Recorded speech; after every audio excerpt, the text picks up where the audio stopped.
Abra sua Bíblia aí no livro de Êxodo, capítulo 15. O nosso texto de referência está em Êxodo 15, Isaías 6 e 1 Pedro 1. Então, nós vamos bem devagar para os irmãos acompanhar a leitura aí com a gente. Os irmãos também que estão aí através da internet. Nós vamos bem devagar para que todos vocês possam ser alimentados e seguir calmamente aí com a nossa lição. Então, a nossa lição é a de número 7, o tema é a santidade de Deus. O nosso texto áureo está lá no Salmo 29, o verso 2. Dai ao Senhor a glória devida ao seu nome. Adorai o Senhor na beleza da sua santidade. Queridos, esse texto áureo, ele é mais do que um versículo que fala da santidade de Deus, que aqui é tratada pelo salmista com uma forma de admiração, de adoração. E a adoração dele aqui é aquela adoração no aspecto de não só saber que Deus é santo, mas ele tem uma admiração por esse atributo e ele engrandece a Deus dentro desse sentimento. Dai ao Senhor a glória devida ao seu nome, adorai o Senhor na beleza da sua santidade. Pode observar que todos os cânticos da Bíblia, o foco principal dos cânticos após vitórias, após grandes feitos de Deus, a tônica desses cânticos, que normalmente eles são muito espirituais, é na realidade um irromper do Espírito Santo na mente e no espírito daquela pessoa que se propõe àquele momento, a celebração. A tônica lá é sempre a santidade de Deus, a santidade e a glória de Deus. Quando você olha o cântico de Ana em 1 Samuel, o cântico inteiro passa por essa questão. Deus é santo, Deus é grande, a glória de Deus ela é extraordinária. Quando você vai para o cântico de Moisés, lá em Êxodo 15, você vai ver que Moisés vai focar a sua oração, na sua adoração, dizendo, Deus é santo. Isso vai se descrevendo sobre toda a Bíblia. Então, nossa verdade aplicada diz o seguinte: quando somos corrigidos pelo Senhor, é para o nosso proveito, para sermos participantes da sua santidade. A Bíblia tem inúmeras referências que trata de disciplina, sempre focada no nosso aperfeiçoamento. Para quê? Para que a gente possa participar da santidade de Deus. Em outras palavras, participar daquilo que Deus tem para nós. Não existe, o próprio escritor aos Hebreus diz que sem santidade, ninguém verá o Senhor, ninguém verá a Deus. E não é só ver no aspecto de contemplar o ser, mas é ver no aspecto de ver as suas obras, desfrutar das suas obras, ser tocado por Ele, ter a presença, estar acima de tudo que Ele pode fazer. Mas também, se não houver santidade para percebê-lo, sentir, ter sensibilidade, também não alcançará as bênçãos. Não alcançará.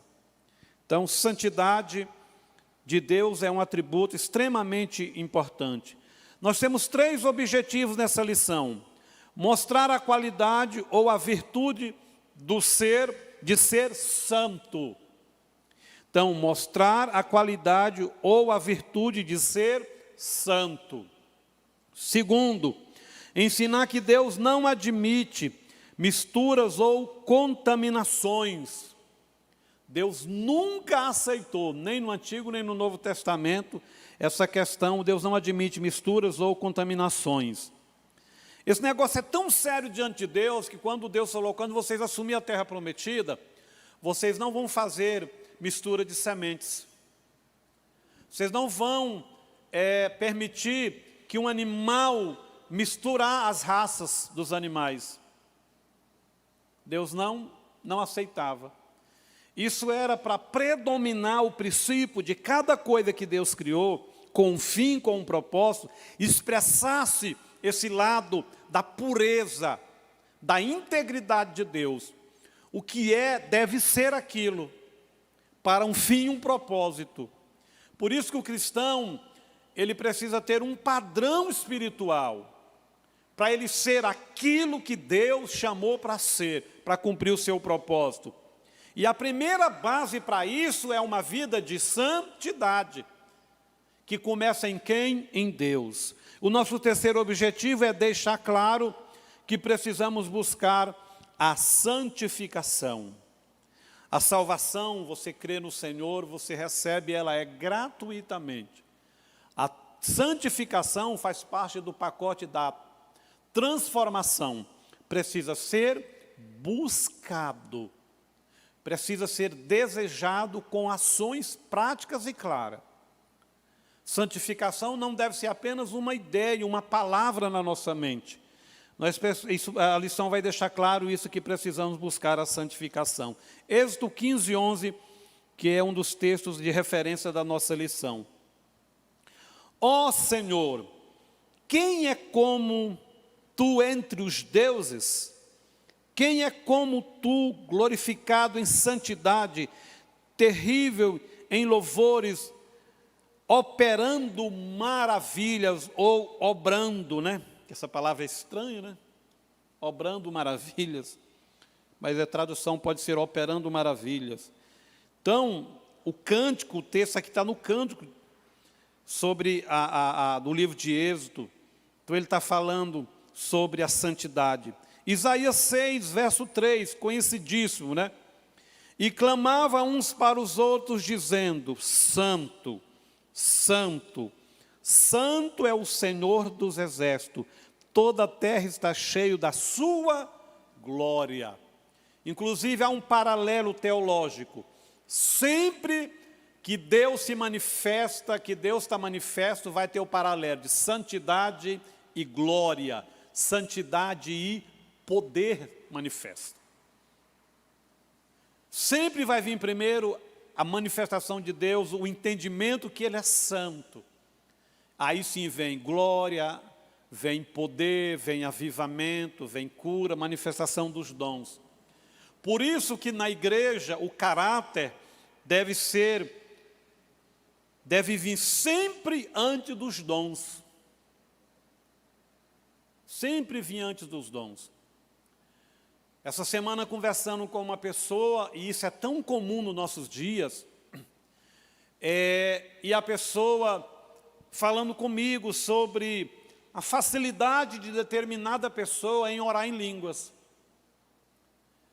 Porém, as suas atitudes, a sua vida não é nada condizente com aquilo.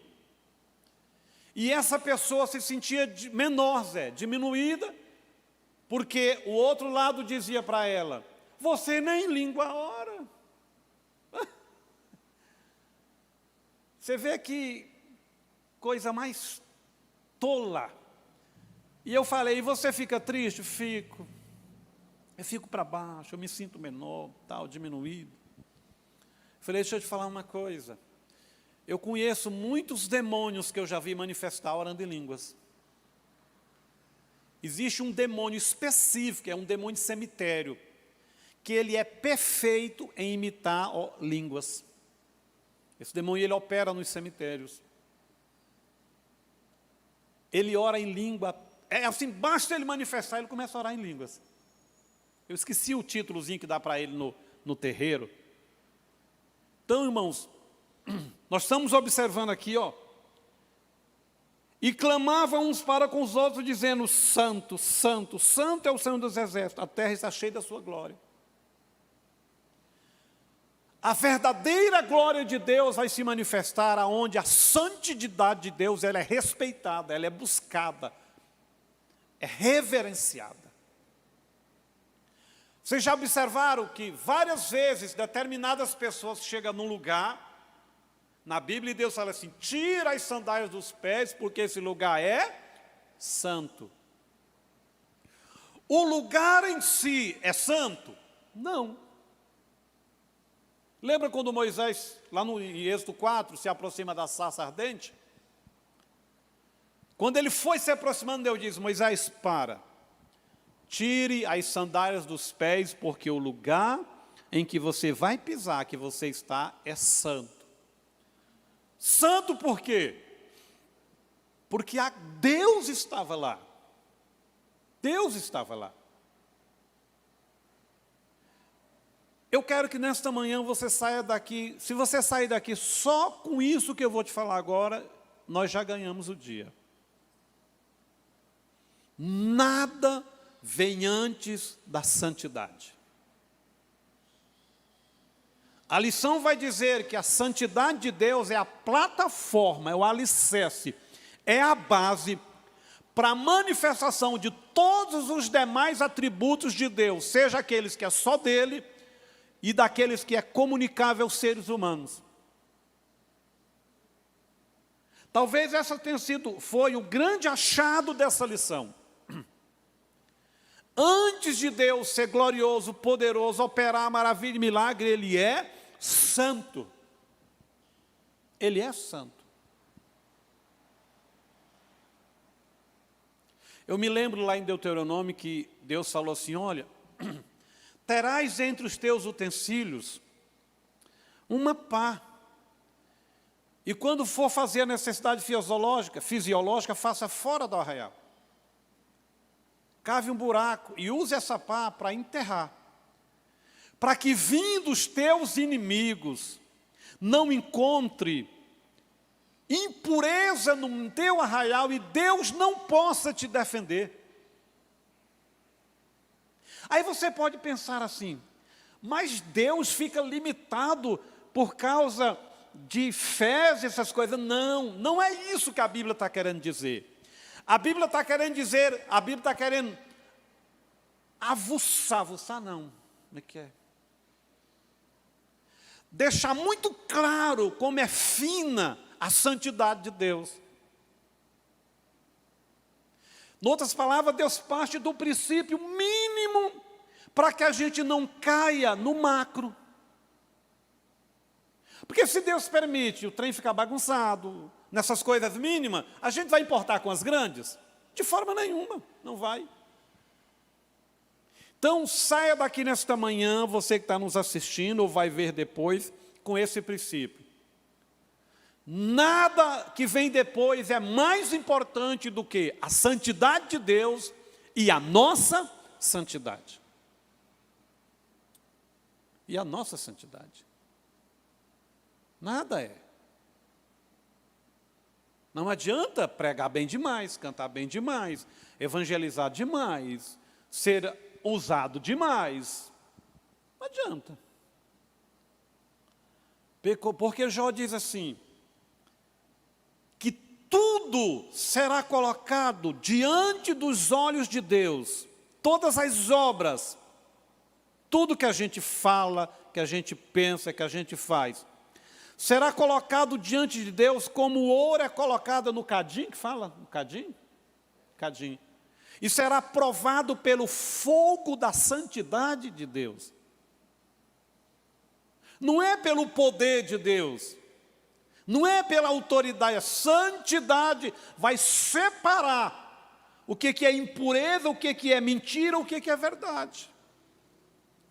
É com essa consciência espiritual, baseada nas Escrituras, por conhecer as Escrituras, que o cristão deve viver.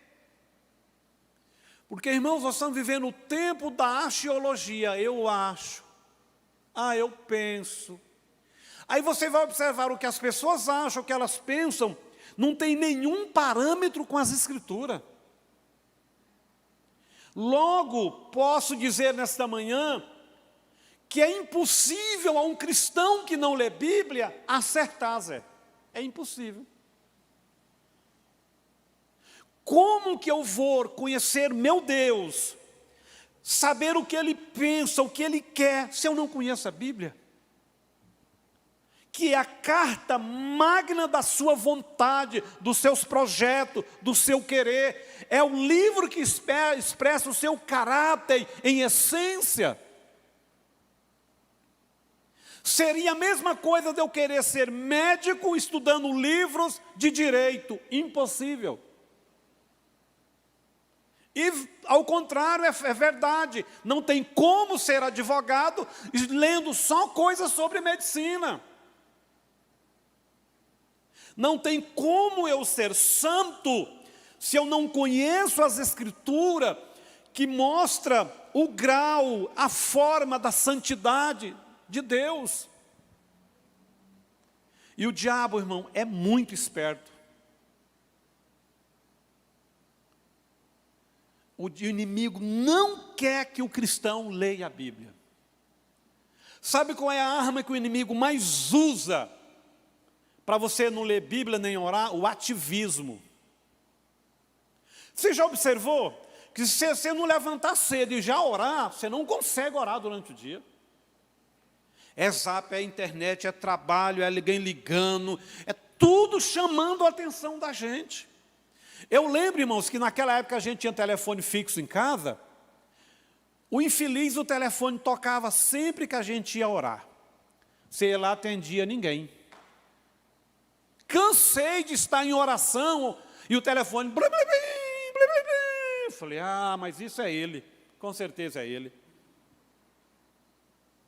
Porque o mundo espiritual é real, não se engane. Você acha que os demônios não sabem o pouco tempo que resta para eles, e eles não vão usar todo o esforço para enfraquecer a igreja, não deixar ler Bíblia, não deixar congregar, e etc. E etc. Então, o ativismo é um instrumento tremendo nas mãos do diabo. A pessoa corre o dia inteiro. Já viu cachorro e gato correndo atrás do rabo? Nunca pega. Lá em casa tem um gatinho, tem hora que você fala, meu Deus, surtou. Corre atrás do rabo, e late, e briga. Está gastando energia com nada. Com nada. Está gastando energia com nada. Tem muita gente com a ilusão de que ele vai prosperar por correr demais. Ele acha que as suas conquistas vai ser a correria, a força do braço, não se eu trabalhar 16 horas. Inclusive tem uma ideia no brasileiro, que quem vai para os Estados Unidos fica rico. Irmão, não fica não. Você fica rico em qualquer lugar, desde que você queira trabalhar. Sabe por que lá eles ganham um pouco mais de dinheiro? Porque aqui o cara quer trabalhar 8 horas, com 1 hora de descanso, lá, e com um monte de privilégio. Lá não, você ganha a hora trabalhada. Os caras vão lá, no mínimo eles vão trabalhar 12 horas. Ou às vezes 15 horas. Aí lá eles ganham dinheiro por isso. Se você trabalhar 15 horas aqui, de forma inteligente, buscando a Deus, você fica rico, você prospera. Não é o lugar, não é a geografia. É o seu esforço, e nós crentes, não é só o esforço. A gente depende de Deus. Então, o texto de Isaías deixa claro. Sabia que esse texto vai revelar o ministério de Jesus? Isaías aqui, ele diz assim, o texto vai falar da necessidade de um Redentor, do Messias, da salvação. O texto vai desenvolver. E Deus fala assim, a quem enviarei? Quem há de ir por nós? Aí Isaías, de forma profética aqui, ele está respondendo pelo escrito, mas essa fala é a fala de Jesus nos céus, na reunião que estava tendo. E o Senhor diz, envia-me a mim. Porque o texto diz assim, aí o profeta diz assim, Senhor, mas até quando será necessário esse enviar, essa obra? Até que todas as casas sejam tocadas, sejam ministradas.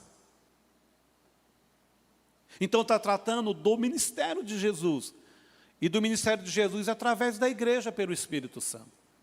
Mas para abrir esse cenário de redenção, de libertação, de salvação, O texto começa tratando de quê? De santidade.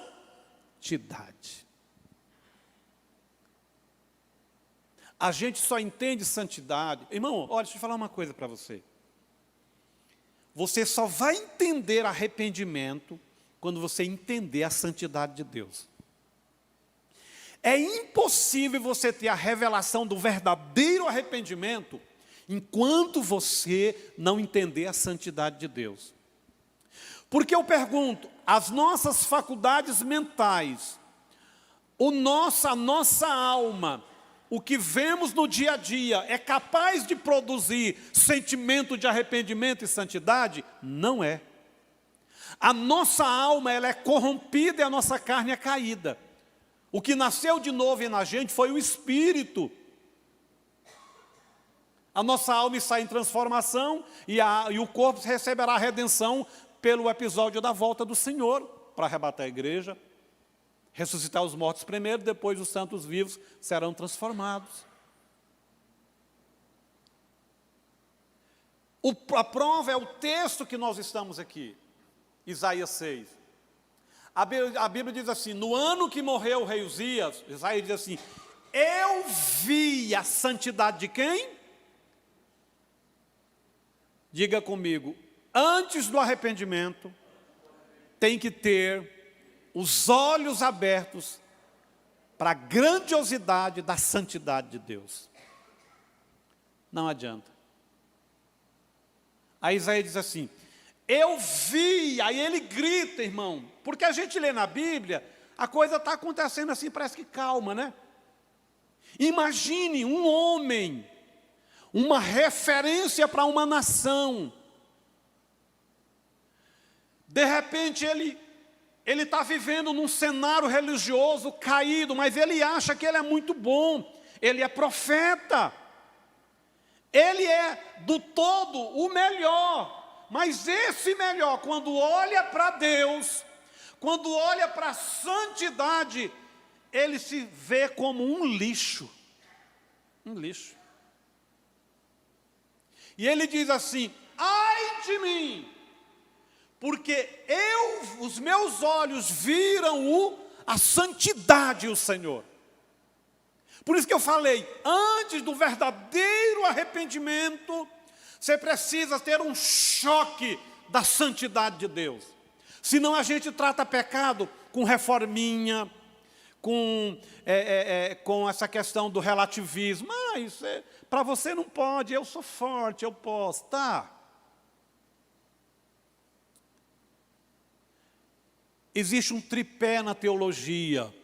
Santidade primeiro, arrependimento, aí você vence o egoísmo.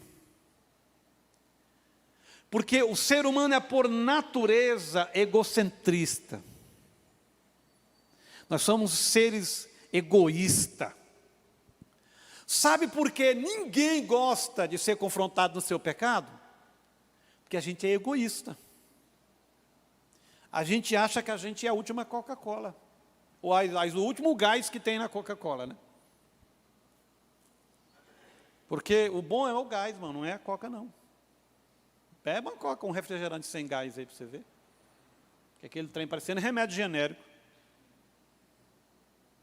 Então, você veio aqui nesta manhã, você que está nos assistindo, vocês são bem-aventurados. Nós somos bem-aventurados. Porque nós estamos tendo a oportunidade, através dessa palavra, corrigir os nossos valores ou reposicioná-los de forma correta. Santidade, arrependimento verdadeiro, aí a gente vence essa casca dura da nossa alma, do egocentrismo. Sabia que as pessoas pecam por causa do ego, para satisfazer o seu ego, a sua carne. Nos cultos da antiguidade, das religiões, era comum ter relações sexuais no culto. Porque era o prazer pelo prazer. Hoje isso não mudou não, irmãos. Quantas pessoas que a base da fé dela, da sua religiosidade, da sua vida espiritual, é o ter pelo ter. Se fizer uma campanha que o assunto eu esteja precisando, eu vou estar lá. Isso é egoísmo. Porque a base do nosso culto é o culto judaico. Os judeus iam para Jerusalém para celebrar a Deus, não era para receber absolutamente nada. Eles entendiam que eles já tinham recebido. Eles iam lá para magnificar a santidade, a glória e a honra, dar a Deus a devida honra. Então, Isaías 6, depois você lê em casa o capítulo, você vai observar santidade acima de tudo. Arrependimento genuíno, só quando você consegue ver a santidade de Deus, sentir, ser ministrado pelo Espírito. Não, você sente a dor, você sente dores de parto, quando o Espírito Santo te toca para o verdadeiro arrependimento. Uma certa vez eu estava ministrando numa chácara, e o tema que eu fui ministrar era sobre Peniel, sobre arrependimento. E de frente à capela tinha um estacionamento enorme, e tinha muitas, essas palmeirinhas de palmito, que tem muito em Goiás aqui, a gueroba. E elas eram pequenas, uns 2 metros de altura. E Deus me deu naquela noite uma graça de ministrar uma palavra tão profunda sobre arrependimento. Eu falei o seguinte: agora nós vamos colocar uma música de adoração e você vai falar com Deus. Ninguém vai orar por você, não. E eram muitos homens, e nós liberamos os homens para orar naquele estacionamento. Tinha umas gramas. Eu lembro da cena de um homem, ajoelhou no pé de uma palmeira, daquela, e ele agarrava a palmeira, e ele foi sacudindo ela e gritando: eu sou um miserável, eu sou podre, porque aquele homem se viu diante de Deus com os olhos do Espírito Santo. Ele percebeu a gravidade do seu pecado diante da santidade de Deus. Ele arrancou ao pé de gueroba, de tanto mexer e gritar e pedir a Deus que o perdoasse, que o restaurasse. Ele arrancou ela na unha. Um arrependimento genuíno. Ninguém precisou convencer ele, ninguém foi lá ficar confrontando ele. Ele foi ouvindo a palavra e ele foi sendo quebrado pela santidade de Deus. Mas existe também, eu tive uma situação, o inverso disso.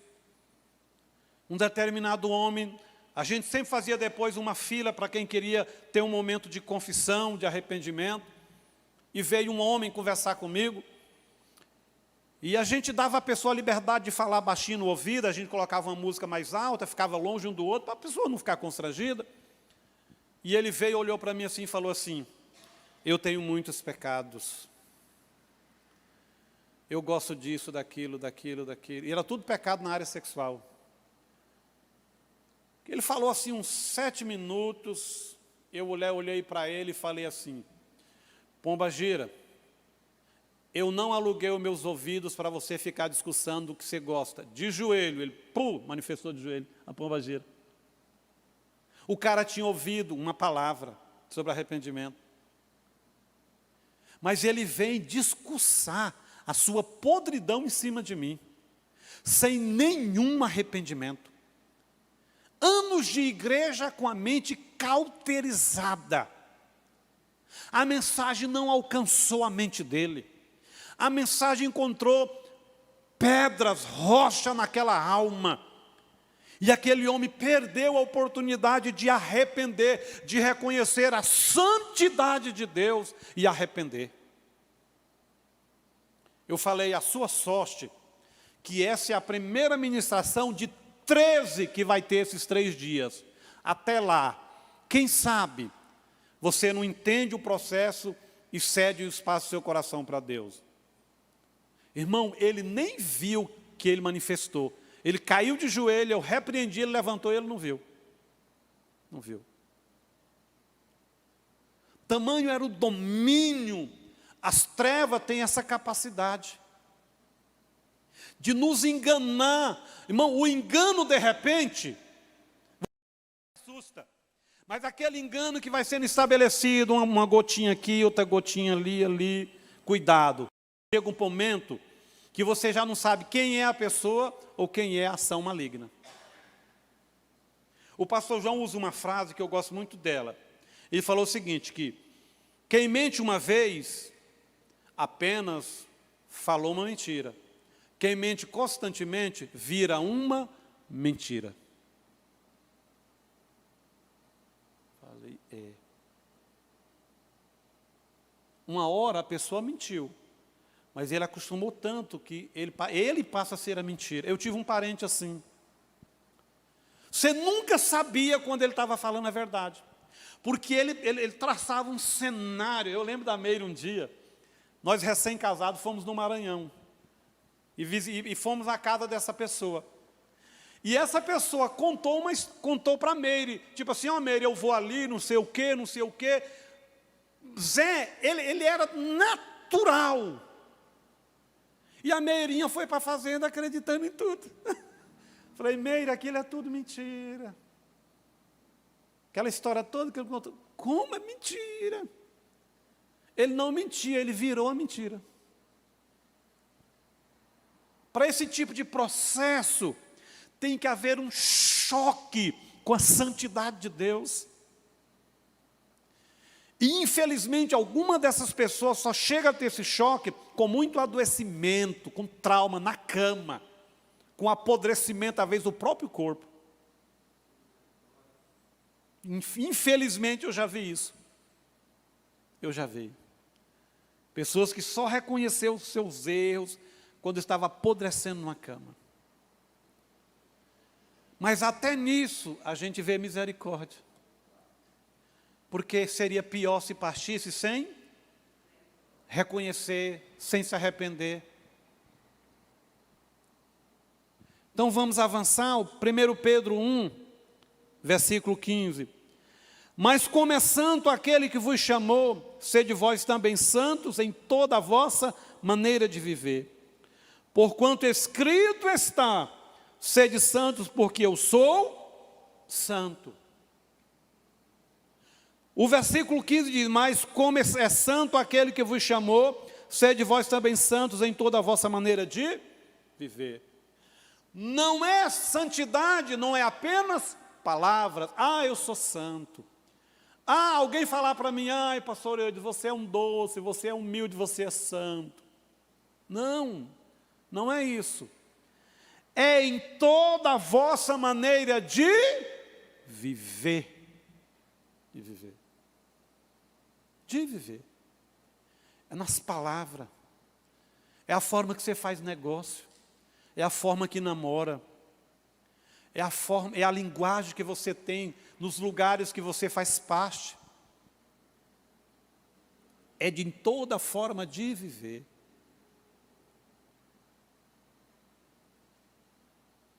Irmãos, um cristão incrível é que o Novo Testamento tem todas as receitas para a gente fazer certo. Por exemplo, se você é cristão, e alguém chega e diz, olha, eu estou apertado demais, eu tenho que comprar um remédio, meu menino quebrou o pé, etc. E eu tenho aqui esse celular, esse relógio, que custou 1.000, me paga 200 para resolver meu problema. Você acha que ser cristão é pagar os 200 reais uma coisa que vale 1.000? E os gambireiros amam fazer isso, né? Eu conheço uma pessoa, irmão, que hora enquanto ele me disse que me dá um testemunho. Cara, comprei um carro de 17 por 13. Ganhei 5 pau. Mas Deus está me abençoando, irmão, você não tem ideia. Irmão, esse tipo de gente, no dia que ele vai fazer um serviço para vocês, ele não dá R$1 de desconto. Porque a usura dele, ela se disfarça na sabedoria de negociar e comprar. Mas ela se revela quando ele tem que abrir mão de alguma coisa. Isso é um parâmetro.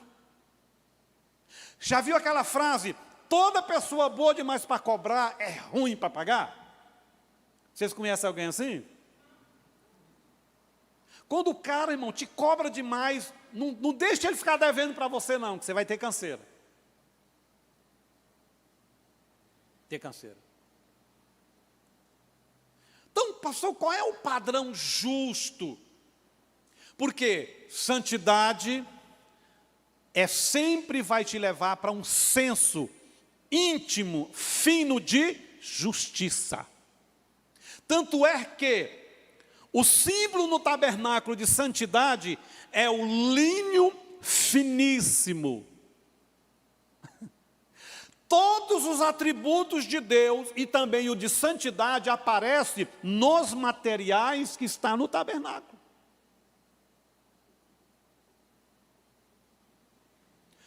Todo o amor de Deus pelo pecador e a justiça que julga o pecador e que trata, estão representados nos materiais do tabernáculo. E lá, o linho branco, finíssimo, fala da justiça. Lembra lá em Apocalipse que as vestes brancas de linho fino fala de quê? Da justiça dos santos, da justiça do Senhor. Então, santidade te deixa assim, ó, pianinho acerca da justiça. Agora, incrível que Deus sempre nos dá a oportunidade de ver o paralelo. Eu conheço esse irmão que está ficando bem de vida. Mas, irmão, se você respirar, ele te compra o trem por 1 centavo. Eu conheço um outro que é extremamente justo. Se você chega lá na mesma situação, eu tenho esse relógio que foi 1.000, eu estou precisando comprar um remédio, me ajuda, compra por 200, ele fala, ele para. Falei, calma, calma. É o seguinte, não vou comprar o seu relógio por 200. Mas eu também não posso te dar os 200, mas eu vou fazer o seguinte, eu posso te dar 100 e eu vou te emprestar 100. Mas não vende o seu relógio por 200, não. Irmão, e ele faz isso com quem ele conhece, com quem ele não conhece. Aí você pode se perguntar, esse homem sempre foi assim? Não foi. Não foi. Ele se tornou, a partir do momento que ele foi confrontado com a santidade de Deus. Ele disse para mim um dia, pastor, eu ia para os cultos, porque eu queria ganhar dinheiro, eu queria ficar tranquilo, eu queria ficar bem, eu queria ficar rico. Até um dia que Deus se revelou a ele num sonho. E ele entendeu que Deus está acima de tudo.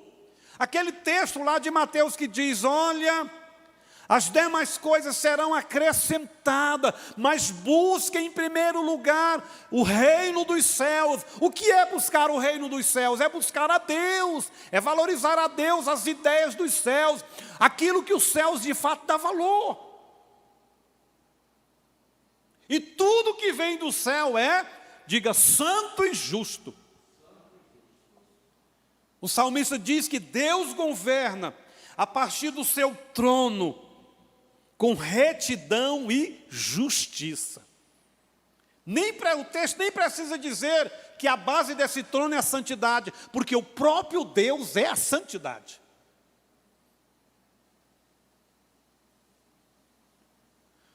Tudo que você quer conquistar, seja espiritualmente, dons e etc., que não está debaixo desse governo da santidade de Deus, é um perigo para a sua vida. Porque você vai se corromper. Compara Davi e Saul. Qual é o grande mistério do sucesso de Davi e do fracasso de Saul? Que Davi era profundamente apaixonado por Deus. Irmãos, não tem como você se apaixonar por Deus se você não vê-lo como um Deus santo. Porque a nossa alma e a nossa carne apaixona por cada coisa ruim, por cada coisa que vai nos levar até para o inferno. Mas o nosso espírito, ele sabe selecionar com perfeição, e principalmente para quem já nasceu de novo, que tem o Espírito Santo, nós só nos apaixonamos de forma genuína por aquilo que tem peso eterno de glória e tem valor eterno. Por que que para quem entende a grandiosidade, a santidade de Deus, não é difícil ser dizimista? Porque quem entende isso passa a ter só um Deus na vida. Mamon perdeu a carreira. O Senhor foi claro lá em Mateus: não podeis servir a dois senhores, ou você serve a Deus ou o Mamon. Inclusive a Bíblia é o único Deus com D minúsculo que a Bíblia concorre. O próprio Senhor Jesus falou: esse Deusinho aí vai concorrer contra o Deus Todo-Poderoso. E aí ele explica melhor: olha, o que é esse Deus, Mamon? É o amor pelas riquezas, é o apego, a usura. Porque, irmãos, quando você lê o Sermão do Monte, Mateus, a partir do capítulo, acho que é a partir do 4, vai até o 7, lá vai descrever como que deve ser a natureza, a essência do povo do reino dos céus.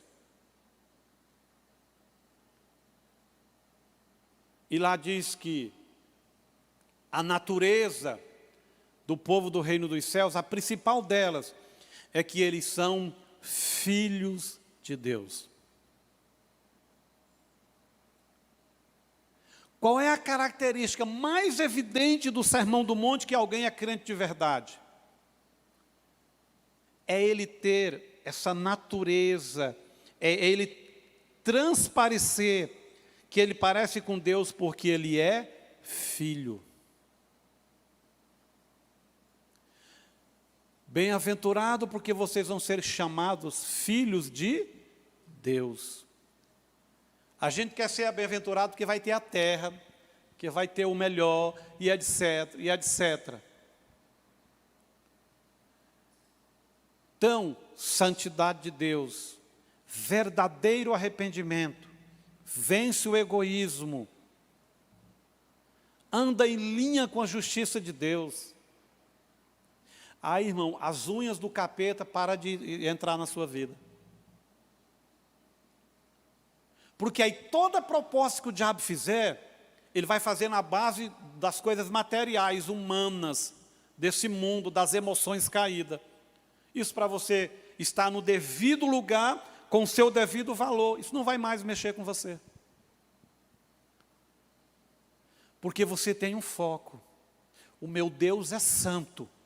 E eu vou usar tudo que tenho, que sou, tempo, tudo, para viver uma vida parecida com o meu Pai. Com meu Pai. Com meu Pai. O verso 16 de 1 Pedro diz: porquanto escrito está, sede santos, porque eu sou santo. Essa é uma exigência que está lá em Deuteronômio também. Sede santos, porque eu sou santo. Eu escolhi vocês para ser a minha propriedade particular. Agora, você quando lê esses versículos, você não fica com a sensação de que Deus está brincando com a gente, não. Porque quando você olha, uma coisa é você olhar para as questões posicional e as questões experimental. Posicionalmente, nós estamos na plataforma da santidade. A partir do momento que você veio do mundo para Jesus, você foi para uma plataforma, uma base de santidade. Mas no dia a dia, experimentalmente, isso é realidade da nossa vida? Não é. Mas o texto está dizendo que Deus está exigindo: sede santos, porque eu sou santo. A questão é que, às vezes, o nosso entendimento de santidade é um entendimento religioso, meramente mental, almático. A nossa experiência de santidade, o entendimento precisa partir daqui, ó. E também daquilo que o Espírito Santo ministra no nosso interior, quando estamos em profunda oração e quebrantamento. Irmãos, eu já tive muitas convicções claras, que eu achava que estava dentro da Bíblia, que eu até tinha um texto da Bíblia base, até que eu fiquei um bom tempo em orando, e fui quebrando. Aí o Espírito Santo, irmão, ele opera melhor do que essa cirurgia com laser. Até que o Espírito Santo espera você se quebrar, se abrir, ele vai lá e põe um dedinho lá naquele lugar e diz, não é assim. Aí você concorda com ele na hora, porque você está em linha com o que a Bíblia diz, com o que o Espírito Santo está dizendo. Sua alma não está em tanto com interferência nem sua carne. Já viu que é fácil perdoar quando a gente está cheio do Espírito Santo? Mas vai perdoar, irmão, na carne. Não funciona. Irmão, quando Deus faz um movimento assim, ó, num grupo de pessoas, se você falar, quem quer aceitar Jesus, até os mais santos falam, eu quero. Porque a gente fica tão quebrado, tão moído. A gente sai daqui, amanhã eu vou procurar fulano e perdoar. Ah, não, aquela pessoa, eu vou liberar ele daqueles R$100. A gente fica tão crente, tão cheio da expectativa do céu, que é Deus que cuida da gente, que essas coisinhas a gente desprende. Mas não esqueça que tudo começa em você reconhecer a santidade de Deus. Deus é santo espiritualmente. Deus é santo moralmente. Deus é santo no aspecto da sua glória. Deus é santo quando opera em poder. Deus é santo quando faz maravilha. Ele não sai da plataforma da santidade. Tudo que ele faz é ligado a essa plataforma. Ele é santo. Ele não muda, ele é imutável. Portanto, é uma grande armadilha de Satanás quando ele não permite a gente se arrepender. Cuidado se você não gosta de ser confrontado. Cuidado. Porque isso aí é uma armadilha. Se não anestesiar e cortar, não tem como tirar o furungo. Vai doer. Se alguém não colocar o dedo na sua ferida, você pode morrer com aquilo. E o diabo conta com isso. Eu conheço casamentos que duraram anos bichado, mas ninguém podia falar nada. Aconteceu, separou. O que adiantou? Essa autoproteção não adiantou nada. Jesus disse assim, se o trigo ficar numa redomazinha, guardadinho, vai ser só um grão de trigo. Mas se ele morrer, semeado, germinado, dará muitos frutos. Então permita o Espírito Santo enfiar a mão dentro da sua alma, da sua história. Porque o que ele quer com isso? Ele quer que você seja frutífero, que você cumpra o propósito de Deus. Quando Deus colocou as mãos dele dentro do coração do profeta Isaías, não era para prostrar, humilhar, não. É porque aquele homem tinha uma chamada extraordinária, aquele homem foi uma bênção após Isaías 6. Ele profetizou para vários reinos.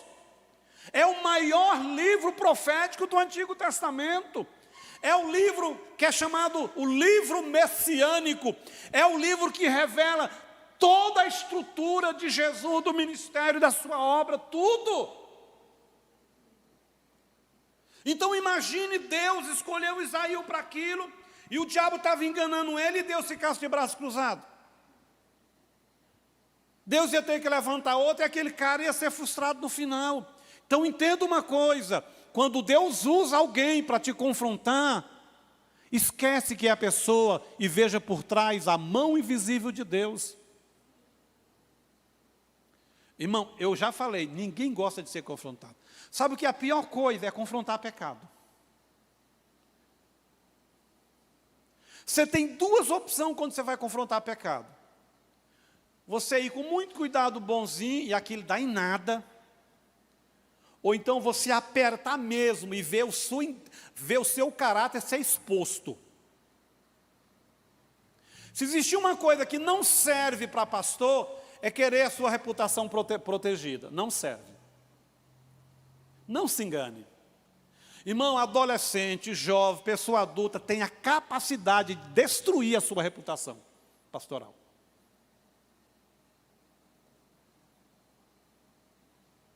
A pessoa mais meiguinha, boazinha, chama ela num gabinete e confronta ela o pecado dela para você ver.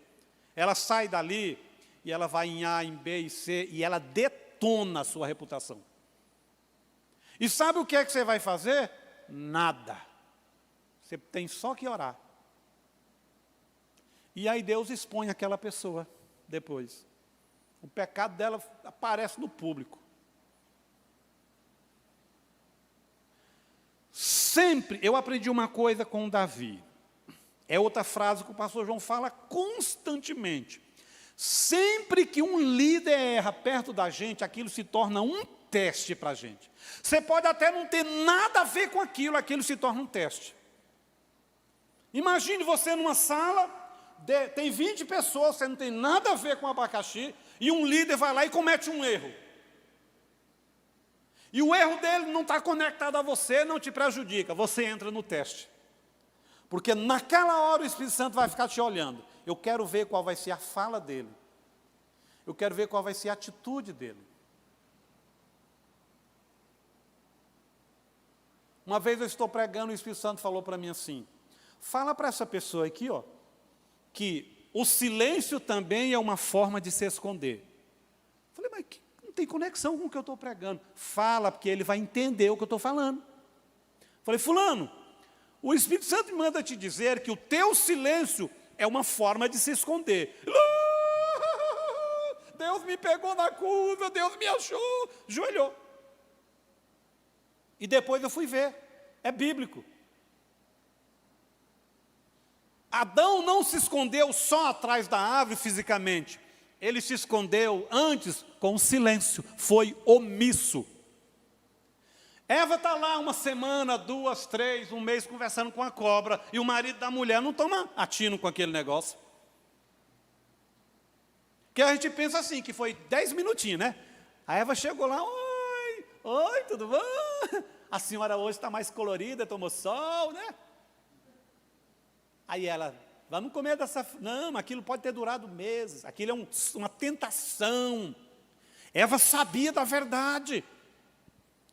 Ela só foi pega num dia desprevenida e ela foi enganada. A Bíblia diz lá em Coríntios, Eva foi enganada, Adão não.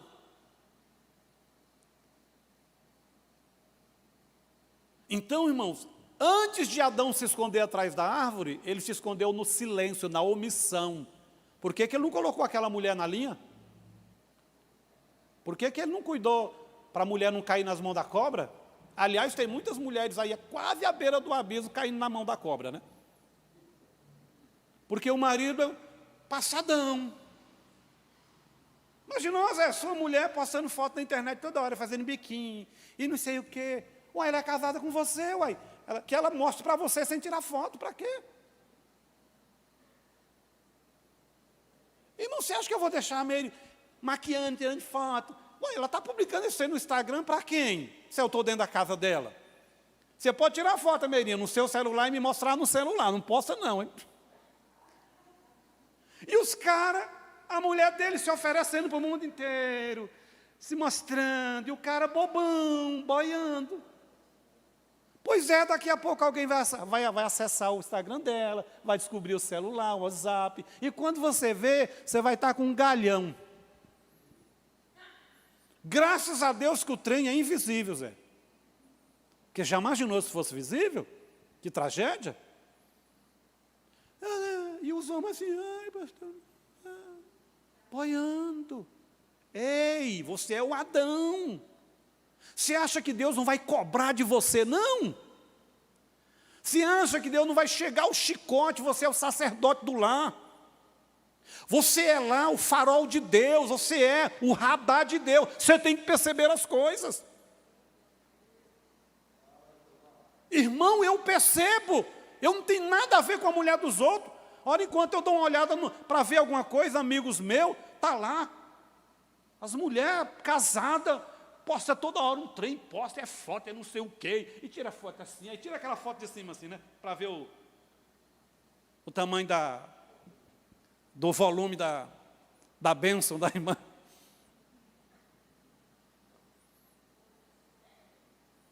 Se coloque de pé. que a missionária ali já está quase me expulsando daqui.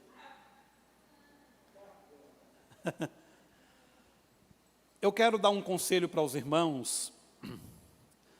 Durante a semana, leia a lição em casa. Porque aqui não é o lugar de ler a lição. Aqui é o lugar do professor pegar o conteúdo sintetizado e te alimentar. Pode ir de tópico a tópico? Claro que pode. Mas aqui a gente precisa ser sucinto e ser vivo. Senão você vai vir aqui acompanhar a leitura. Durante a semana, leia a revista, leia, e você já vai ganhar muito. E aí chegou aqui, vai receber a palavra, vai ganhar mais. Mais. Olha aí, vai casar uma coisa com a outra, né? Vai ver que eu até interferi na próxima lição. Eu quero ler uma frase aqui para encerrar. A santidade de Deus é imutável como os seus demais atributos. Não sofre variações, nem oscilações como o homem, que ainda está no processo de transformação. Mas Deus não. Santidade de Deus abre a porta para a compreensão e interpretação de todas as outras áreas ao respeito de Deus. Vou ler de novo. Santidade de Deus abre a porta para a compreensão e interpretação de todas as outras coisas ao seu respeito. Diga comigo, acima de tudo, santidade de Deus e a minha santidade para com Deus.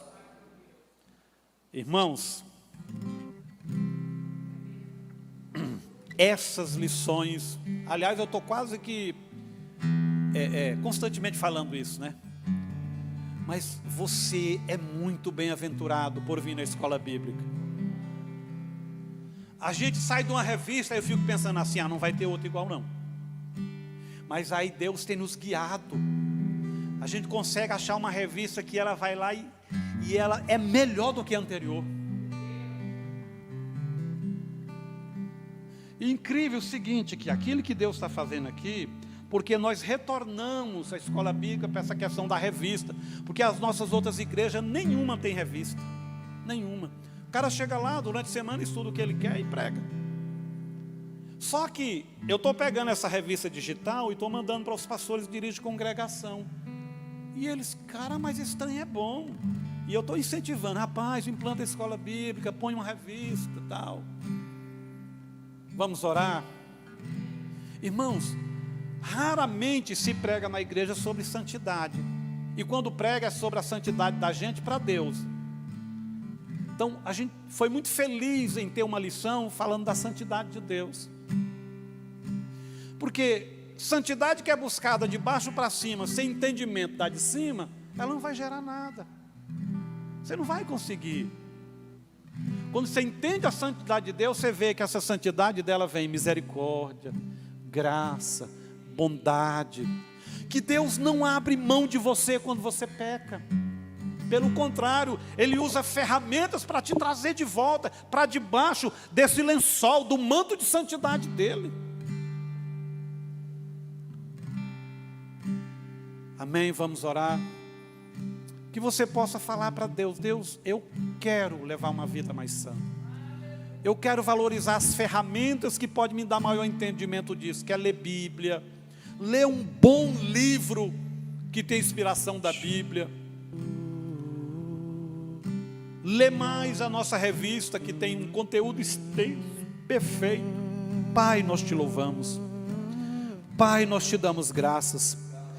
Porque a Tua palavra, ela é viva. A Tua palavra trabalha em todos nós. A Tua palavra revela a beleza da Tua santidade, a grandiosidade do Senhor, a tua justiça, os teus atributos revelam em essência o nosso Deus, e também nos aponta o caminho para agradá-lo em espírito e em verdade. Que nesta manhã a tua santidade venha encher a nossa alma, a nossa mente, o nosso coração, moldar o nosso andar, o nosso falar, as nossas atitudes. Espírito Santo, toca em cada vida aqui, toca nas vidas que estão em casa, através do canal da internet.